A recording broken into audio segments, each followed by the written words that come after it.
દાહોદ જિલ્લા પત્રકાર એકતા પરિષદ દ્વારા પત્રકારો માટે સાર્વજનિક અપશબ્દો બોલતા નેતાઓ વિરુદ્ધ આક્રોશ સાથે આવેદન આપવામાં આવ્યું। દાહોદ જિલ્લાના તમામ અને તાલુકાના તમામ પત્રકારો ભેગા મળી કલેક્ટરશ્રીને આવેદન આપવામાં આવ્યું। પત્રકાર પગારદાર નથી, પત્રકારને કોઈ પાર્ટી નથી, પત્રકાર કોઈ પક્ષનો સૈનિક નથી, પત્રકારની કોઈ જાતિ નથી।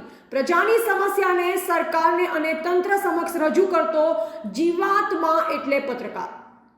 સરકારની યોજના અને સરકારના તમામ કાર્યક્રમોની છેવાડાના માનવી સુધી પહોંચતું કરવાનું કામ એટલે મધ્યમ કામ। સરકાર વચ્ચેની કડી એટલે પત્રકાર। ગુજરાત રાજ્યના ગૃહમંત્રી દ્વારા વારંવાર તોડબાર જેવું અશોભતું નિવેદન કરી રહ્યા છે, ત્યારે સાર્વજનિક ટીકા ટિપ્પણી કરી તમામ પત્રકારોનું જાહેરમાં અપમાન છે।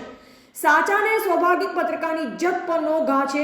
કોઈની ઇજ્જત ઉડાડવાનો કોઈ પણ મંત્રીને અધિકાર નથી। ગૃહમંત્રી હોય કે પછી મંત્રી હોય, પત્રકારોને સાર્વજનિક રીતે અપમાનિત કરવાનો સહન શક્તિની કસોટી બરાબર છે કે તે હવે સાંખી લેવાય તેમ નહીં।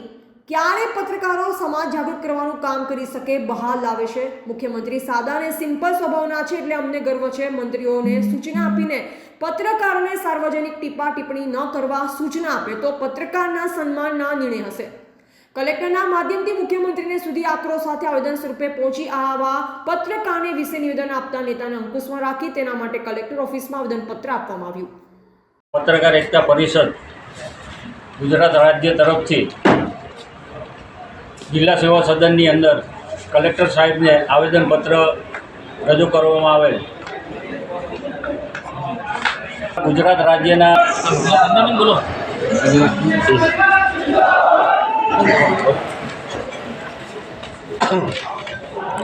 ઓકે જય ભારત।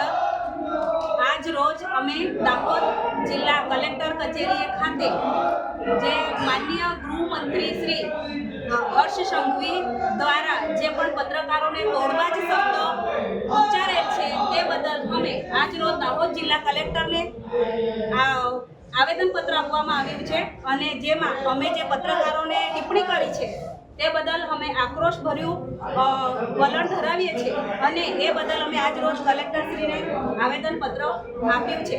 અને એ બાબતે જે તે સત્તાધીશ કે અધિકારીએ ખરેખર જે પણ ટિપ્પણી કરી છે તે બાબતે અરજી અને એ લોકોને કંઈ પણ કાર્યવાહી કરે તેવી માંગ અમારી પત્રકારોની છે। જય હિન્દ, જય ભારત। રિપોર્ટર કિશન મોનિયા સાથે હાર્દિક કુમાર બારિયા, બોધિક ભારત ન્યૂઝ, દાહોદ।